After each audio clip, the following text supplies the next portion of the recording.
بسم اللہ الرحمن الرحیم تبارك الذي نزل الفرقان على عبده ليكون للعالمين نذيرا۔ السلام علیکم ورحمۃ اللہ وبرکاتہ۔ میرا نام ہے قاری ابوبکر حیات اور میں آپ کو اپنے چینل پر خوش آمدید کہتا ہوں۔ میں اپنے چینل کے اوپر قاری عمر صاحب کو خوش آمدید کہتا ہوں۔ بہت مصروف رہتے ہیں، بہت زیادہ مصروف رہتے ہیں، بہت زیادہ خدمات ہیں ان کی، لیکن ان کی محبتوں کا صلہ ہے کہ تھوڑا سا وقت مانگا ہے اور انہوں نے اپنی قیمتی اوقات میں سے ٹائم نکالا۔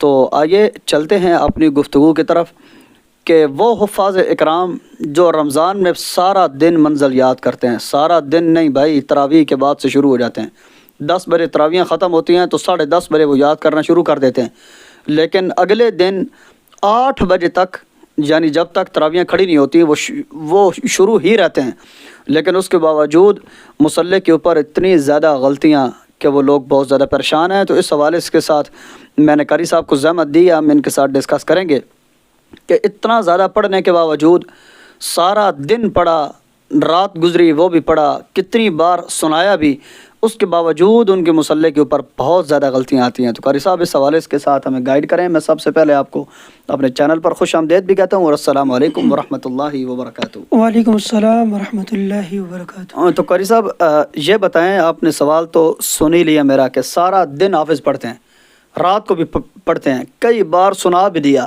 دور بھی کر دیا، لیکن غلطیوں کا نام و نشان، بلکہ آسان الفاظ میں بتاؤں نا کہ یہ ہماری خواہش یہ سینے میں ہی رہ گئی جو لے کے ہم قبروں میں جا رہے ہیں کہ کاش ہم بھی کبھی قرآن غلطی کے بغیر سناتے۔ اتنی زیادہ رمضان میں محنت کے باوجود رات کے اوپر مصلی پہ ہم کامیاب کیوں نہیں ہو رہے؟ بسم اللہ الرحمن الرحیم۔ قاری صاحب، سب سے پہلی بات یہ ہے کہ آپ نے دیکھا ہے اپنے دور کے اندر جب آپ حفظ کی کلاس میں تھے، ایک نام ہوا کرتا تھا جس کو ہم کہتے تھے شبینہ۔ ایسا ہی ہے جی، ایسا ہی۔ ایک نام ہوا کرتا تھا جس کو ہم کہتے تھے شبینہ، جی جی ٹھیک ہے، اور آج اس کا نام آ گیا ختم شریف۔ ٹھیک ہے۔ میں ختم کا کوئی منکر نہیں ہوں، لیکن اس وقت ہمارے بڑے جو تھے مساجد کے اندر حفاظ کو بلا کے شبینہ پڑھوایا کرتے تھے۔ ایسا ہی ہے جی، بالکل، میں نے بھی بڑے پڑھے ہیں، شبینے بڑے پڑھے ہیں اور اس کی وجہ سے منزل ٹھہری ہوئی بھی ہے۔ ٹھیک ہے، اور وہ جو شبینہ ہم پڑھتے تھے یا حفاظ یا قراء پڑھتے تھے، سننے والوں کو پتہ چلتا تھا کیا پڑھ رہے ہیں۔ ایسا ہی ہے۔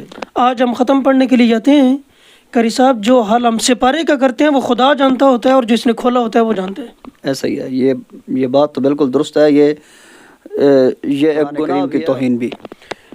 اِسال ثواب اپنے لواحقین کو، ہمارے جو حضرات اس دنیا فانی سے چلے گئے ہیں، ان کو کرنا برحق ہے، کرنا چاہیے، لیکن صرف حفاظ کو بلا کے نہیں، اور اگر ان کو بلاتے ہیں تو پھر ان کی نگرانی بھی کیا کریں۔ جی جی۔ یا جو قاری صاحب آتے ہیں ان کے ساتھ ان کو چاہیے بچوں کی نگرانی کیا کریں۔ وہ قرآن پڑھ نہیں رہے، قرآن کا ستیہ ناش کر رہے ہیں، قرآن کی چوڑ کر رہے ہیں۔ ایسا ہی ہے۔ اور میں اب بات لمبی ہو جائے گی، میں اس طرف جا رہا ہوں۔ اس شبینے کی وجہ سے قاری صاحب ہمارے بزرگوں کی، ہمارے بڑوں کی منزل بڑی مضبوط تھی۔ ایسا ہی ہے۔ وہ ایک ایک جگہ بیٹھ کے 12 13 15 سپاڑے پڑھ جاتے تھے۔ ایسا ہی ہے۔ ہمارے ایسے بزرگ بھی گزرے ہیں جو ایک دن میں پورا قرآن پڑھتے رہے ہیں۔ ایسا ہی ہے۔ صرف اس وجہ سے وہ پڑھ جاتے تھے، ان کی منزل شبینے کے اندر ٹھہر جاتی تھی۔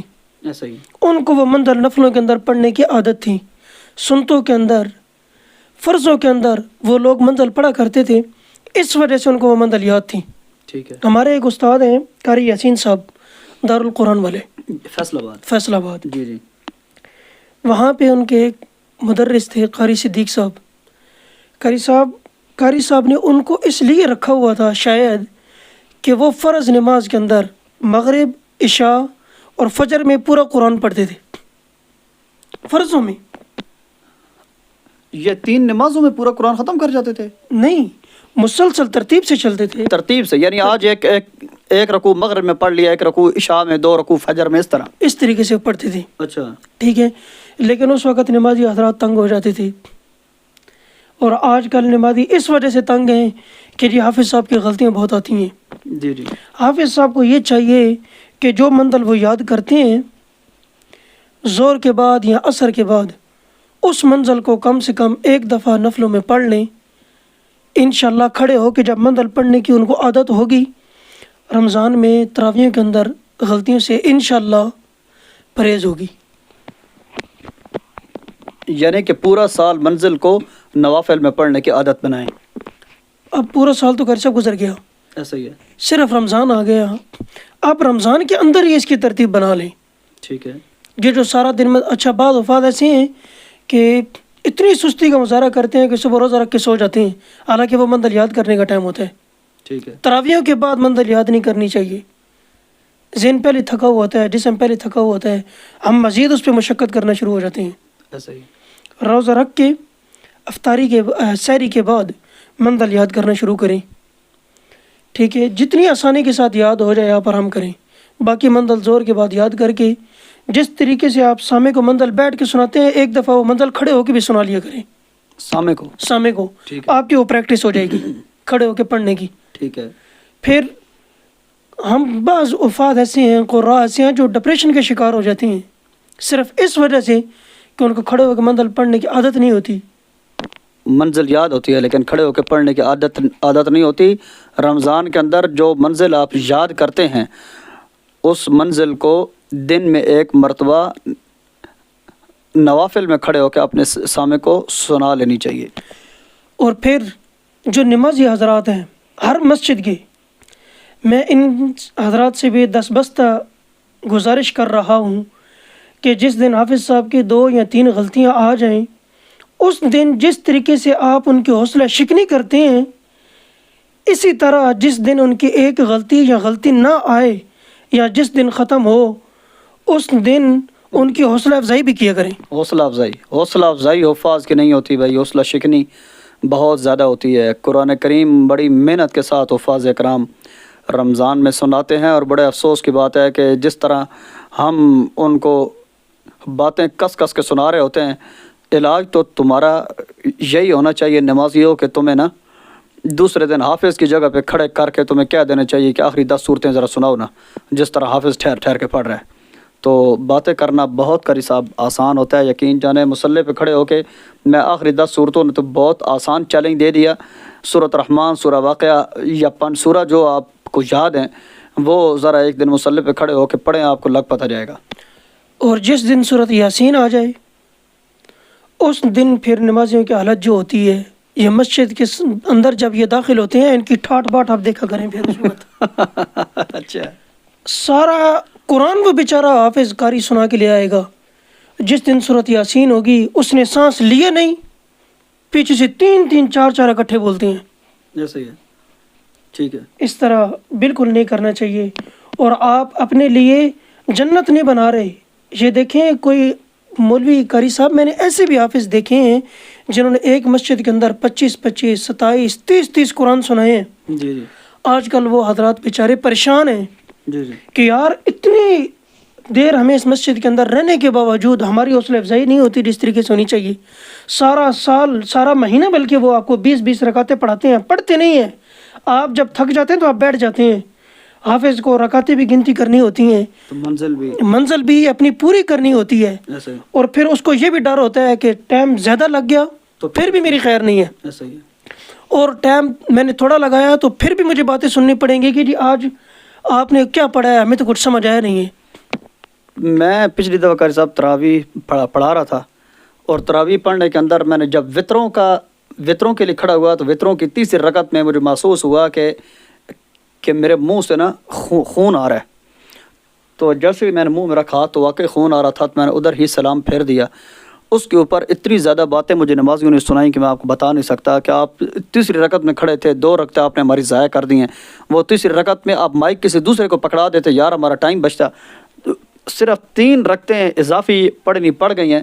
تو یقین جانے مجھے پورے مہینے میں سب سے وزنی دن وہ تھا جب ان نمازیوں کو 3 رکعتیں دوبارہ پڑھنی پڑی. بہت غلط بات ہے. اور اس طریقے سے جو نمازی جس قاری کے پیچھے، جس حافظ کے پیچھے تراویح پڑھتے ہیں، میں مفتی نہیں ہوں لیکن خدا سے میں یہ امید کر رہا ہوں کہ اس حافظ کی حوصلہ شکنی کی وجہ سے وہ سارا دن بیچارہ محنت کرتا ہے، آپ آرام سے روزہ رکھ کے سو جاتے ہیں، جب آپ کا دل کرتا ہے آپ جا کے شاپ کھول لیتے ہیں، جب دل چاہتا ہے جا کے دفتر میں بیٹھ جاتے ہیں، آپ کے تو رمضان میں ہاف ڈے ہوتے ہیں، لیکن حافظ بیچارہ 24 گھنٹے مصروف رہتا ہے، ایسا ہی ہے، اور بہت ٹینشن ہوتی ہے، اور اتنی اس کو منزل کی ٹینشن نہیں ہوتی جتنی نمازیوں کی ٹینشن ہوتی ہے۔ ایسا ہی ہے، ایسا ہی ہے، بالکل بالکل۔ خدا شاید ہے قاری صاحب، اگر نمازی کاپریٹ کرنا شروع کر دیں قاری صاحب کے ساتھ یا حافظ کے ساتھ، انشاءاللہ میں 99% یا 95% یہ بات آپ کو کہہ رہا ہوں کہ حافظوں کی منزل بہترین ہو جائے گی،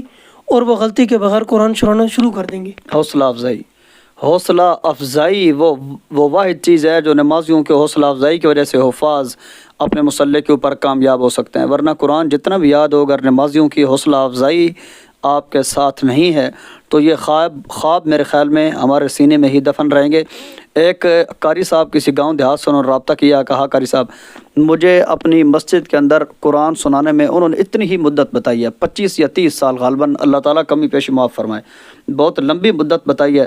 تو اب میں بہت زیادہ بزرگ ہو گیا ہوں، قرآن مجھے یاد ہے، میری غلطیاں آتی ہیں، تو میری غلطیوں سے تنگ آ کر نمازی دوسرا حافظ لے آئے ہیں، اور مجھ سے برداشت نہیں ہو رہا کہ میں اتنا عرصہ اس مسجد کی خدمت کی ہے، اتنا عرصہ مسجد میں قرآن سنایا، اور میں چاہ رہا ہوں کہ آخری میرا وقت ہے اور میں اسی حالت میں قرآن سے اسی سلسلے میں قرآن سے میرا تعلق رہے اور میں دنیا سے رخصت ہو جاؤں۔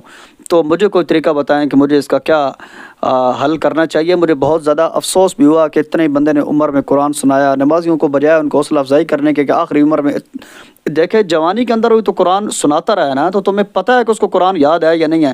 آخری عمر ومن نعمرہ ننکسہ فی الخلق، جس وقت بندہ بڑھاپے کو جاتا ہے تو ہم اس کی جو جسمانی قوت ہے اس کو کم کرنا شروع کر دیتے ہیں۔ اس بات کا دعویٰ تو قرآن بھی کر رہا ہے۔ تو آخری عمر میں جب اتنے شوق کے ساتھ ایک حافظ جوانی میں تمہیں پڑھاتا رہا ہے، آخر میں شاید اس کی حوصلہ افزائی کی وجہ سے اللہ تعالیٰ آپ کا نام بھی محب قرآن میں لکھ دے، تو ان کی حوصلہ افزائی کرنی چاہیے تھی۔ بہرحال مجھے بہت زیادہ دکھ بھی ہوا قاری صاحب آپ کی باتوں سے، ہم اکتفا بھی کرتے ہیں۔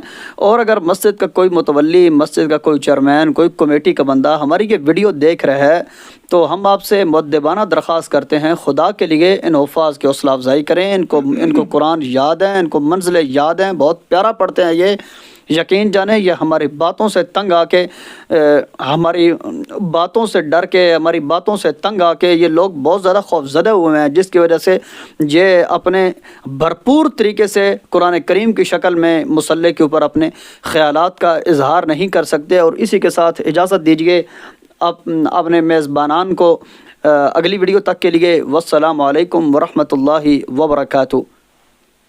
اللہ حافظ۔